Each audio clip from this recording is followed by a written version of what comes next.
lintas provinsi. Bukannya lintas negara ya? Ini dari negara mana? Ini Zimbabwe. Zimbabwe. Aduh, harus ada aja. Tapi bridging ke timur kan ya? Lu ya udah belakang namanya. Sampai sore juga. Ini tak. Sampai sore sih.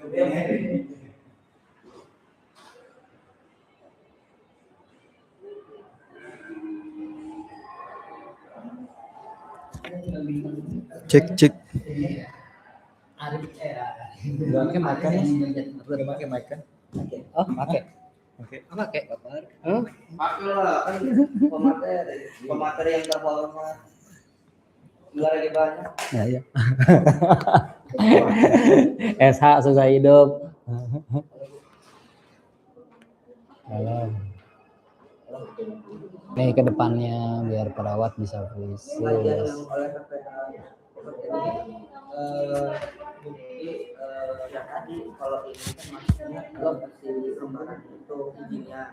Nah ini bukti swabnya, iya bentuknya swab aja. Nah kami udah ngomongin boleh pengkajian awal, boleh. Nah kalau swab kalau swab itu kan pengkajian ulang disebutnya. Kalau pengkajian awal itu kan awal gitu. Boleh, ini kan disebutnya cuma pengkajian doang kan. Itu bisa pengkajian DPJP,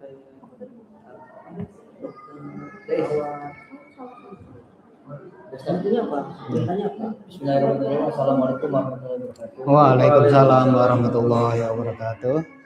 Kita terima kasih sudah menyempatkan waktunya untuk hadir dalam kegiatan pelatihan mata pada hari ini.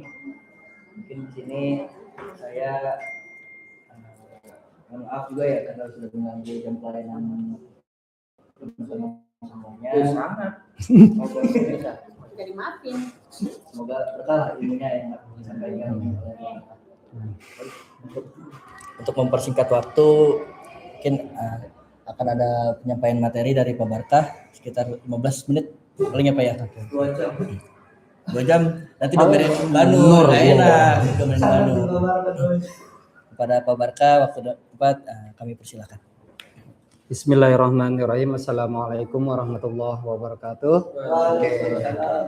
Kali ini iya. Kali ini saya diamanahkan untuk memberikan materi pemeriksaan fisik mata, yaitu di mana pemeriksaan mata yaitu visus dan koreksi kacamata tujuan umumnya adalah mampu menjelaskan dan melakukan pemeriksaan mata. Tujuan khusus mampu menjelaskan dan melakukan pemeriksaan visus tajam penglihatan, dan yang kedua menjelaskan dan melakukan pemeriksaan pinhole dan koreksi kacamata. Utama kalau untuk koreksi kacamata tetap harus dilakukan oleh refraksionis atau optometris yang saat ini. Oke, untuk visus pemeriksaan visus yaitu tajam penglihatan, visus actuality adalah tajam penglihatan merupakan parameter yang menunjukkan tingkat ketajaman penglihatan seseorang. Pemeriksaan visus dilakukan dengan cara membandingkan tajam penglihatan seseorang dengan orang normal dengan menggunakan optotin Snellen untuk memeriksa penderita yang tidak memiliki huruf maupun angka atau buta aksara dapat digunakan optotin Snellen e-chart. Nah, e-chart itu semacam seperti ini, e-chart ya. Oke, e-chart juga macam-macam fungsi bentuknya. Ada yang Snellen kayak gini, Snellen chart, ada yang LCD chart, ada yang proyektor dan macam-macam bentuknya. Keterangan optotit Snellen merupakan susunan huruf yang sudah disusun secara teratur untuk memeriksa tajam penglihatan seseorang. Pada Snellen yang standar, di sisi kanan tiap baris huruf akan tertera ukuran tajam penglihatan baris tertentu pada satuan feet atau meter atau meter. Nah ini yang utamanya ini nih. Nah ini adalah dia feet, di sini adalah metrik atau meter gitu. Visus optimal pada orang normal adalah 6/6 atau setara dengan 20/20 feet. Pada Snellen yang standar ukuran visus yang optimal pada umumnya terletak di baris ke-8 di bawah garis merah, yaitu ini. ya. Ini dia di sini nih garis merah nih. Nah, ini adalah 20/20 atau 6/6 kalau di metriknya ya. ECHAT merupakan jenis optotipe Snellen yang digunakan untuk memeriksa penderita yang tidak mengerti huruf buta aksara. Minta penderita untuk menyebutkan kemana arah kaki dan masing-masing huruf E pada barisnya, yaitu ECHAT. ECHAT itu bukan yang ini ya, kalau ini Snellen. Nah, kalau ECHAT itu dia seperti huruf E yang kebolak-balik atau kanan kiri atas bawah. Kalau itu ECHAT. Oke, ke bawah. Lanjut. Nah, ini adalah ECHAT. Ini model-model Snellen ECHAT ya. Prosedur pemeriksaan visus. Pasang ototip Snellen pada posisi tegap tempel di dinding jika modelnya semacam ini gitu ya. Posisikan penderita dalam jarak 5 sampai dengan 6 meter ototip Snellen. Mulailah pemeriksaan dari mata kanan. Minta penderita untuk menutup mata kiri dengan telapak tangan tangan kiri tanpa menekan bola mata. Boleh dengan tangan menutupnya dengan kayak gini atau dengan trial frame yang dipakaikan occluder gitu. Nanti trial frame kita bahas di bawahnya ya. Dengan menggunakan mata kanan, minta penderita untuk membaca huruf pada Snellen mulai dari baris paling atas yaitu 6/60 metriknya atau 20/200 hingga baris terakhir yang masih dapat dibaca penderita dengan benar. Pada baris tersebut, lihat ukuran yang ada di sebelah kanan huruf. Jika angka menunjukkan 30 meter, berarti visus penderita adalah 6/30. Artinya orang normal dapat membaca huruf tersebut pada jarak 30 meter, sedangkan penderita yaitu ametrop yang mengalami kelainan refraksi, penderita hanya dapat membaca dalam jarak 6 meter. Jika huruf paling atas pada Snellen tidak dapat terbaca oleh penderita, dilakukan pemeriksaan tajam penglihatan dengan cara hitung jari, yaitu finger counting. Ya, jari itu yaitu ganjil aja 1, 3, 5, yaitu dengan jarak dari mulai jarak 1 meter mundur ke 2, 3 meter atau seterusnya. Jika penderita hanya dapat menghitung jari dengan tepat maksimal pada jarak 3 meter, berarti visusnya adalah 3/60. Artinya orang normal dapat melihat jari tangan di jarak 60 meter, penderita hanya dapat membaca dari jarak 3 meter saja, yaitu finger counting 3 ya. Oke, lanjut. Nah, 7. Jika acungan jari pada jarak 1 meter tidak dapat terlihat oleh penderita, lakukan pemeriksaan tajam penglihatan dengan cara goyangkan tangan, hand move ya, yaitu goyang tangan. Goyangkan ke atas, ke bawah, kanan, kiri jarak 1 meter, terus mundur ke 2-3 meter. Jika penderita dapat melihat goyangan pada 1 meter, sama kembali kayak tadi, itu sebenarnya gerakan tangan berarti visusnya seperti 300, sebenarnya itu di depan mata ya. Kalau 1 meter masih bisa finger counting, yaitu 1/60. Tapi kalau sudah kurang dari 1 meter, maka dia dinyatakan adalah 1/300.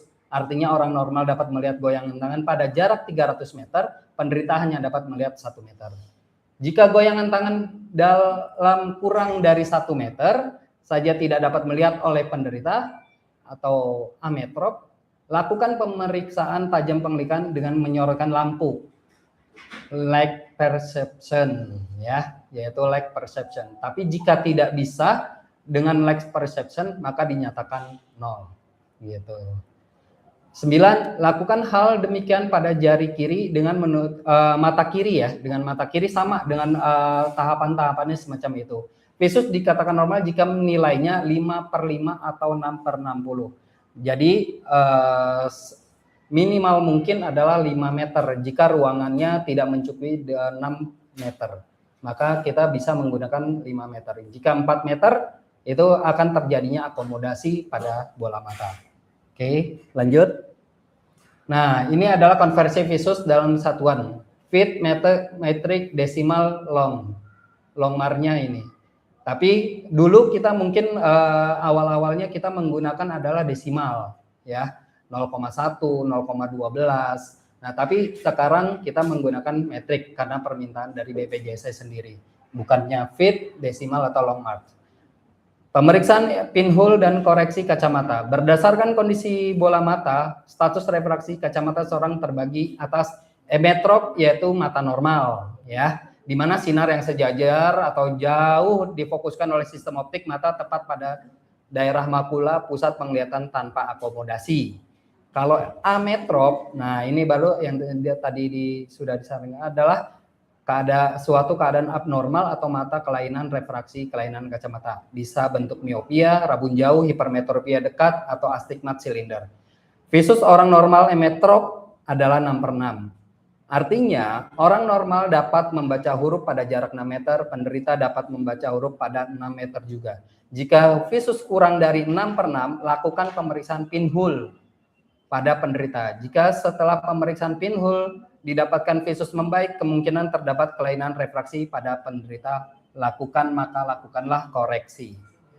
Oke, lanjut. Nah, ini modelnya adalah semacam kayak gini. Ya, ini adalah trial lens set.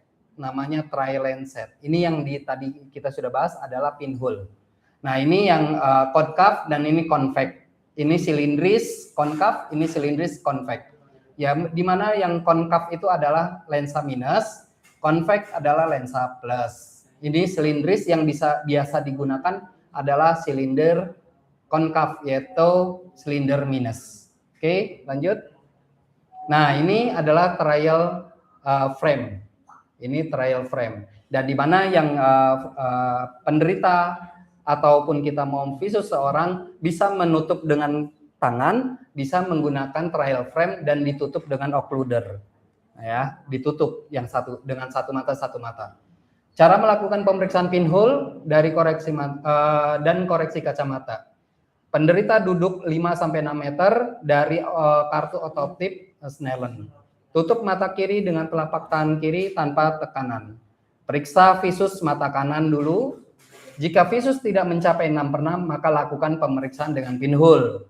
Jangan dikoreksi dulu dengan pinhole. Pasang lempeng pinhole pada mata kanan dan minta penderita tetap menutup mata dengan telapak tangan kiri tanpa tekanan. Jika didapatkan hasil visus membaik setelah pemeriksaan pinhole, berarti terdapat gangguan refraksi. Nah, ini yang keenam. Jika didapat hasil visus membaik, jika tadi adalah di 6/30 tapi dimasukkan pinhole dia maju ke 6/24, 21, 18. Nah, maka terdapat gangguan refraksi pada penderita ini. Maka kita perlu melakukan koreksi dengan kacamata. Tapi jika dia tidak maju, maka dia ada kelainan organis. Jika kita curiga miopia atau rabun jauh, maka lakukan pemeriksaan kacamata dengan mulai memasang lensa sferis negatif atau konkav yang merah tadi, warna merah. Dan dari angka terkecil terus naik ke angka yang lebih besar sampai tercapai visus 6/6 atau visus optimum, yang bisa dibilang adalah best visus spherical gitu. Catat macam lensa dan ukuran terkecil yang memberikan tajam penglihatan terbaik. Lakukan hal demikian pada mata kiri dengan menutup mata kanan dengan telapak tangan tanpa tekanan. Sama halnya dengan tadi yang ketika kita meriksa dari yang kanan dulu, yang kiri pun sama dengan lakukan semacam itu. Oke, lanjut. Nah, 10, lakukan koreksi kacamata dengan lensa sferis positif jika kita curiga hipermetrop, dengan mulai memasang lensa sferis positif dari angka yang terkecil terus naik yang lebih besar sampai visus 6/6 dengan visus optimum atau best visus spherical. Catat macam lensa dan ukuran terbesar yang memberikan tajam penglihatan terbaik. Jika dengan lensa sferis negatif maupun positif belum maksimal, maka tambahkan dengan lensa silindris. Nah, ini negatif ataupun positif. Pemeriksaan astigmat. Pemeriksaan astigmat, lakukan teknik banyak macam sih ya. Kalau untuk astigmat itu banyak macam, yaitu ada teknik fogging, ada cross cylinder. Nah, ini kan adalah lakukan teknik fogging, pasang lensa plus setengah di depan mata yang akan diperiksa astigmat. Minta penderita untuk melihat kipas angin clock dial, ya. Boleh ke atas dulu yang namanya clock dial, ke atas, ke atas, ke atas. Nah, di sini nggak ada ya. Biasanya di atas sini ada nih clock dial, yaitu kipas-kipas seperti mata matahari. Oke, lanjut lagi, kembali lagi kayak tadi. Lakukan teknik fogging dengan diperiksa astigmat. Minta penderita untuk kipas astigmat, astigmat dial. Minta penderita menyebutkan garis mana yang paling jelas dan paling tebal. Pasang lensa silindernya minus 0,50 dengan aksis dipasang tegak lurus garis yang terlihat jelas. Tambah power lensa silinder secara bertahap sampai semua garis terlihat jelas. Penderita kembali diminta melihat Snellen bila visus belum 6/6. Lensa fogging dicabut. Lensa fogging itu yang ini tadi nih, yaitu plus 0,50. Catat macam lensa, ukuran dan aksis yang memberikan tajam penglihatan terbaik. Oke, lanjut. Nah, beberapa koreksi kacamata yang sulit dapat dilakukan pemeriksa dengan refraktometer terlebih dahulu. Refraktometer dapat memberikan acuan koreksi kacamata penderita dan sangat diperlukan terutama untuk kasus-kasus astigmat. Refraktometer adalah autorefraktometri, yaitu yang kita sebut biasanya ARK. Dan ini adalah hasil dari ARK itu sendiri. Ya. Nah, pada orang tua usia 40 tahun mulai terjadi gangguan akomodasi saat melihat dekat yang disebut presbiopia. Nah, ini di usia masuk 40 tahun. Pasti setiap manusia usia 40 tahun akan mengalami presbiopia. Disadari atau tidak disadari, dia akan mengalami hal itu. Hal ini disebabkan oleh berkurangnya elastisitas lensa pada presbiopia. Diperlukan alat bantu lensa speris positif. Ukuran lensa yang dibutuhkan sesuai dengan usia penderita seperti tabel berikut. Nah, tabelnya seperti macam ini. Oke, sudah lanjut.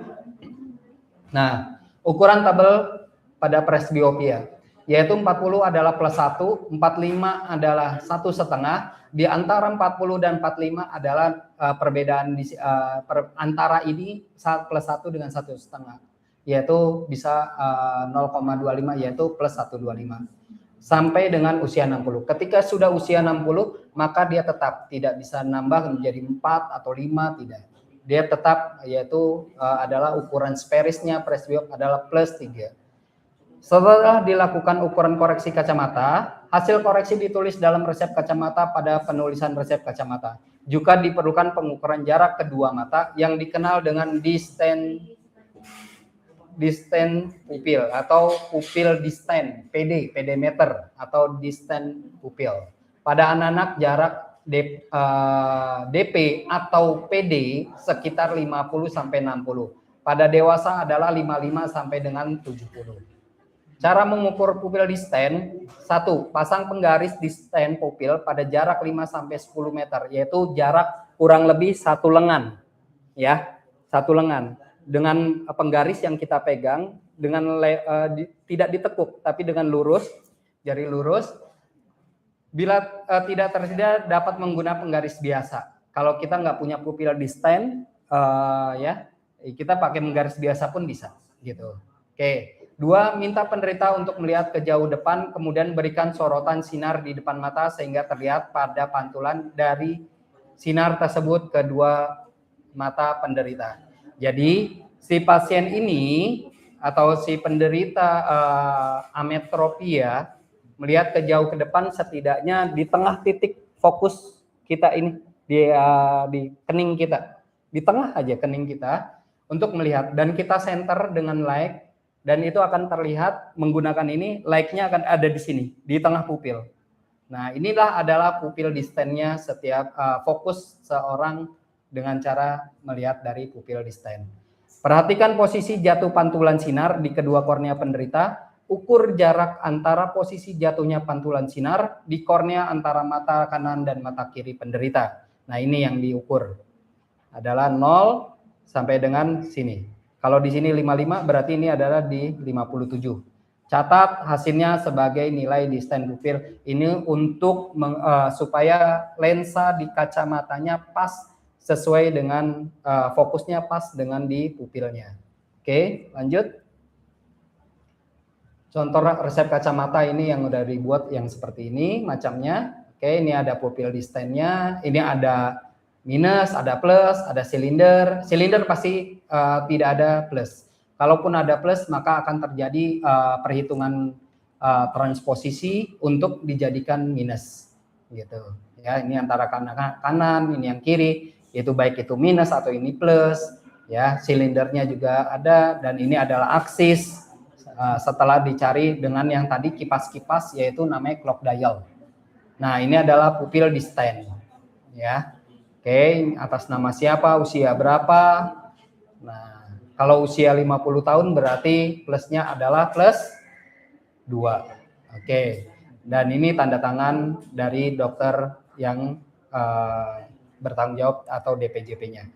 Nah, ini OD adalah ophthalmica dextra mata kanan, OS ophthalmica sinistra, spheris lensa spheris, S ini lensa spheris, C-nya adalah silinder. Nah, hasil koreksi visus jauh ditulis di atas garis, ya kan? Hasil koreksi visus dekat dijumlah terlebih dahulu dengan koreksi visus jauh dan totalnya ditulis di bawah garis. Oke, kalau ini sudah diakumulasi ya, maksudnya sudah ditambahkan ya. Ini misalnya minusnya dia setengah. Terus karena dia usianya 50 adalah plus 2, maka penjumlahan dia yaitu minus 0,50 ditambah plus 2 adalah hasilnya 1,5. Tapi ini adalah hasil dari nanti di lensa kacamata. Sebenarnya kalau penulisan resepnya sendiri, di sini ada tulisannya addition yang seperti kita miliki, yaitu plus 2. Nggak usah pakai yang ini. Nanti ini biar orang optik aja yang berurusan, bukannya di kita. Gitu. Kalau yang contoh ini ya.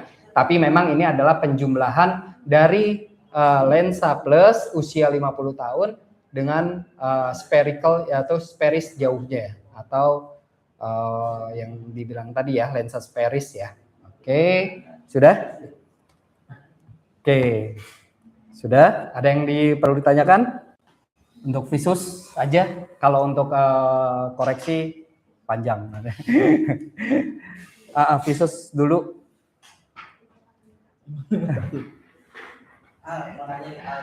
Oke, Kanip. Nah, ya. Boleh. Oke. Ini, oke loh. Biar masuk YouTube. Assalamualaikum warahmatullahi wabarakatuh. Waalaikumsalam warahmatullahi wabarakatuh. Izin bertanya Pak Barka. Ya, siap. Perkenalkan dulu, nama saya Faris Saya Pratama dari Rawat Inap IGD. Takut ada yang belum kenal. Mangga. Asal dari Jerman. Ada apa Kaujon? Kaujon. Padahal ada 2 pertanyaan Pak Barka. Yang pertama, saya mau menanyakan, ini terkait dari pengalaman juga ya Pak Barka ya. Untuk visus itu kan kadang saya itu kayak misalkan makainya itu kan yang tangan, apa tuh yang tangan tuh tadi? Finger counting. Finger counting misalkan 2, 3, 4. Nah, itu kan kadang pasien itu benernya itu nebak Pak ya. 2 ternyata kalau pas 2 ternyata dia cuma nebak, mundur lagi, kan mundur ya? Mundur. Nah, nanti misalkan saya angkat 1, saya juga nggak yakin kalau dia tuh bisa lihat apa enggak, takutnya nebak. Nah, kira-kira butuh berapa miss atau butuh berapa percobaan untuk memastikan kalau si pasien itu benar jawab benar atau hanya menebak. Oke. Itu yang pertama Pak. Untuk pertanyaan kedua itu, ngeblank apa tadi ya? Oh iya, untuk pasien ini anak kecil apa ya? Untuk pasien anak-anak gitu. Kalau yang dia belum bisa mengerti tentang huruf, angka atau arah, itu gimana untuk supaya kita tahu si pandangan itu si visusnya itu bagus atau tidak? Oke. Sekian dan terima kasih. Assalamualaikum warahmatullahi wabarakatuh. Waalaikumsalam warahmatullahi wabarakatuh. Oke. Saya jawab dulu yang pertama ya. Oke. Biasanya kalau kita tidak pakai Snellen ya, Snellen ototis Snellen ini dia tidak bisa, maka kita melakukan finger counting. Ataupun ketika Snellen ototip ini tidak ada, maka kita juga menggunakan finger counting seperti mungkin di IGD kita ya saat ini. Oke. Ini juga sepengalaman saya gitu, dan jauh lebih banyak juga pengalaman saya. Finger counting kalau bisa sebelum jarak 2 meter, semeter dulu kan kita lakukan. 1 meter, dia bisa nggak dengan jari 2? Oke. Ketika kita tanyakan, ini berapa? 2. Oke, 2. Tapi kita yakin nih dia memang bisa gitu. Kita mundur. Tapi kalau kita nggak yakin, kita tutup, kita ajukan lagi. Gini lagi. Itu dia bisa ngurut, bisa 2, bisa 3, nanti bisa ke 4 gitu. Nah, tergantung dari pemeriksaan kita di awal. Dia memang kita yakin gak nih dia bisa visusnya adalah 2/60 atau 3/60 kalau menggunakan finger counting. Tapi kalau kita nggak yakin dia di 2, 3/60, ulangi terus. Misalnya 3, berapa ini? 3, dia bisa nebak. Ulangi lagi 3, tapi dalam posisi kita tidak bergerak dari posisi metrik yang kita udah atur ya, 1 meter misalnya. Ini berapa? 3. Kita tutup tangan kita ginikan lagi 3. Satu hal, kadang-kadang si pasien tuh bisa ngintip dari samping. Nah itu yang membuat kalau walaupun pakai tangan itu bisa dia bisa ngintip. Ada cahaya, karena ada lubang cahaya dia bisa mengintip. Salah satunya adalah menggunakan tisu. Ini yang tisu yang kita akan jepit dengan posisi yang di sininya trail frame. Jadi si pasien itu dia tidak bisa lihat dari cahaya ini. Gitu ya. Nah, ini pun sama. Kadang nanti kalau misalnya dia sudah bisa memang dia udah tertutup kayak gini, sudah bagus, tapi dia bisa jawab, maka kita mundur. Melakukan finger counting. Dari 3, 1, 3, 5, kalau dia bisa 2 nyebut, itu memang dia adalah visusnya itu yang terbaik. Tapi kalau dia tidak bisa nyebut dari 2 yang kita ajukan, maka dia adalah visusnya buruk, nggak di situ, tapi di depannya. Oke, yang pertama. Udah jelas belum? Udah, oke ya. Oke, itu. Yang kedua, sebenarnya untuk bayi pun kita bisa untuk meriksa minusnya berapa, ya. Tapi menggunakan alat. Alatnya adalah retinoskopi atau strict retinoskop. Nah, itu bisa kita gunakan untuk pemeriksaan dari bayi sampai dengan dia prasekolah. Tapi di sini kita belum menggunakan strict retinoskopinya, ya. Kalaupun dia bisa gambar dengan contoh, ya, yang kita punya kan ini adalah LCD Snellen, ya, bukan ototip Snellen ya, yang kayak gini ya. Kita LCD Snellen. Nah, di kita itu kita punya contoh gambar-gambar. Nah, itu yang bisa kita aplikasikan ke anak tersebut. Dia memegang card itu yang ada gambar-gambarnya yang ada di Snellen, dan dia tinggal menunjuk yang pertama, yang kita ini yang sama dengan yang di sini yang mana, gitu ya. Kalau dia memang dia adalah kooperatif. Tapi jika tidak kooperatif, maka dia harus menggunakan retinoskopi atau strict retinoskop, gitu ya. Oke, ada lagi? Cukup. Oke, terima kasih. Baik, terima kasih Mas Faris dan Pak Barkah. Dari teman-teman yang lain, ada yang ingin ditanyakan atau cukup? Oke, mungkin cukup.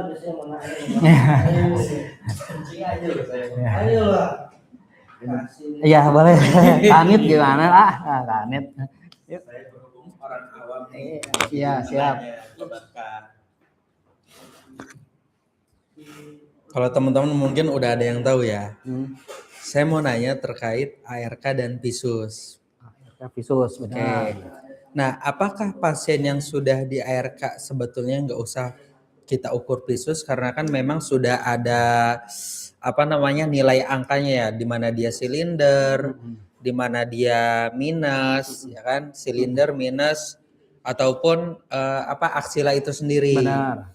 Nah, apakah tidak perlu dilakukan visus, cukup dengan ARK, langsung misalkan buat kacamata udah bisa gitu. Atau memang secara akurasi lebih cocok di visus nih dibandingkan ARK itu sendiri gitu.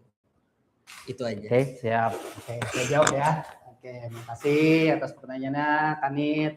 Nah, ini adalah contoh dari ARK ya, atau autorefraktometer.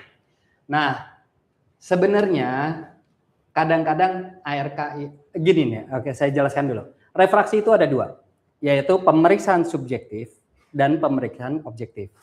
Pemeriksaan objektif yaitu menggunakan alat, ya seperti yang saya tadi bilang, ARK, retinoskopi, keratometri, ya. Ya, ini adalah itu pemeriksaan objektif.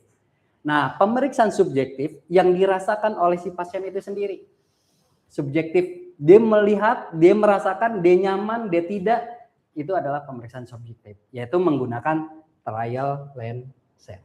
Gitu, menggunakan trial lens set ini, ya. Nah, trial lens set, ada kan tadi trial lens set? Mana tuh? Mana trial lens set? Di atas ya? Nah, ini menggunakan trial lens set. Nah, ini adalah pemeriksaan subjek. Jadi si pasien itu sendiri yang merasakan kenyamanannya, bukan hasil dari objek. Ketika objek dia tidak akan bereaksi, dia enak, dia tidak. Karena alat yang bergerak, alat yang bermain. Kadang hasil dari ARK ya. Mana tadi? Ke bawah ya. Nah, hasil dari ARK sendiri ini kadang-kadang bukannya menipu, bukan. Tergantung dari kondisi si pasien.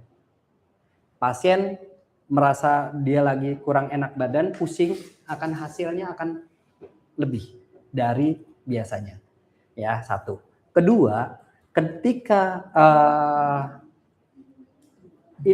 dagunya tidak mentok, kepalanya tidak sesuai, agak renggang, itu akan hasilnya berbeda. Gitu.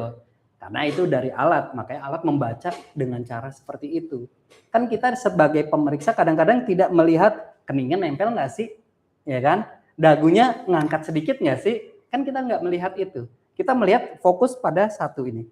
Kalau bisa diusahakan, ketika alat ini bergerak otomatis, kita sambil lihat samping si pasien ini gimana kondisinya, gitu. Maka hasilnya akan keluar sesuai apa yang dia rasakan saat itu kondisi badan ataupun dia dengan posisi kepalanya kayak gimana itu keluar. Nah, untuk lebih akuratnya kita menggunakan yang subjek supaya si pasien itu yang merasakannya. Ini adalah mempermudah, mempercepat saja, tapi hasil dari ini belum tentu akurat. Kita tinggal lihat visus yang dari visus. Nah, ini yang tadi. Nah, ini. Nah, ini kita lihat dari visusnya. Ini sebenarnya ada stimulasi saya pernah kasih ya ke Wes ya. Stimulasi dari pemeriksaan dia minus berapa dari ukuran metrik ini berapa. Kalau dia jatuh di 6/15 maka kurang lebih dia minusnya adalah sekian. Kalau di 6/30 dia adalah minusnya adalah sekian. Ini orang refraksi dia saya memberikan adalah stimulasinya. Nah, ini yang saya berikan kepada teman-teman yang lainnya juga termasuk refraksi yang di sini dan di teman-teman yang di luar rumah sakit. Nah, ini stimulasinya pun ada gitu ya. Nah, supaya kita nggak terlalu lama untuk merefraksi. Sedangkan waktu untuk merefraksi mata seseorang kanan kiri itu tidak boleh dari 15 menit. Maka kalaupun terjadi 15 menit, maka akan terjadinya akomodasi. Ya. Bola mata itu kayak zoom, kayak ngezoom gimana sih? Nah, itu terlalu lelah, capek gitu. Makanya kalau di sini ada dokter yang menggunakan siklon supaya bola matanya itu nggak terlalu akomodasi, nggak ngezoom. Mipih ngelebar gitu. Nah, untuk anak-anak khususnya. Kalau untuk dewasa kita masih bisa ngontrol ya. Tapi kalau anak-anak nggak bisa dikontrol, makanya menggunakan siklon gitu ya. Walaupun hasilnya dari siklon nggak terlalu jauh gitu ya. Nah, itu aja sih. Oke, dah. Berarti kalau lebih akurat yang trial lens. Pemeriksaan subjek, bukan trial lens ya, pemeriksaan subjek, yaitu si pasien merasakan kenyamanannya, nyaman atau tidak. Itu dia akan berbicara sendiri. Oh iya, ini terang. Oh ini masih buram. Oh ini masih ngebayang. Nah, itulah pemeriksaan subjektif. Gitu. Menggunakan ray lenset. Gitu ya. Oke, siap. Udah lagi? Nah. Cukup teman-teman atau ada lagi? Cukup. Baik. Kalau memang cukup, kita cukupkan saja materi pada kali ini. Saya ucapkan kepada Pak Barkah yang telah menyampaikan materi, semoga bermanfaat untuk kita semua. Amin. Sebelum kita tutup, mari kita membaca kafaratul majlis. Subhanallah wa bihamdika asyhadu an la ilaha illa anta astaghfiruka wa atubu ilaik. Kurang lebihnya mohon maaf. Wassalamualaikum warahmatullahi wabarakatuh. Waalaikumsalam warahmatullahi Selanjutnya nanti wabarakatuh. teman-teman boleh buka LMS-nya dan mengerjakan post test ya. Nanti sertifikat Hari ini untuk terakhir kita buka sampai hari Jumat. Boleh dikerjakan dari sekarang. sampai nanti oh hari Jumat. ya ya ya. Harus gitu ini soalnya proses ini Oh. kemarin Apa? lagi dari Hari Jumat. Ya, kalau pretest dapatnya 7,9 nggak apa-apa. Nggak mau. aman aja. Dapat ya. Kalau post test minimal di atas 80.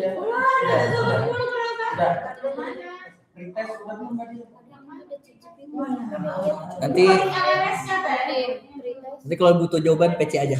TC ya. Kalau di grup ada Mas Atna. Ah ya ya ya ya. Oh iya ya.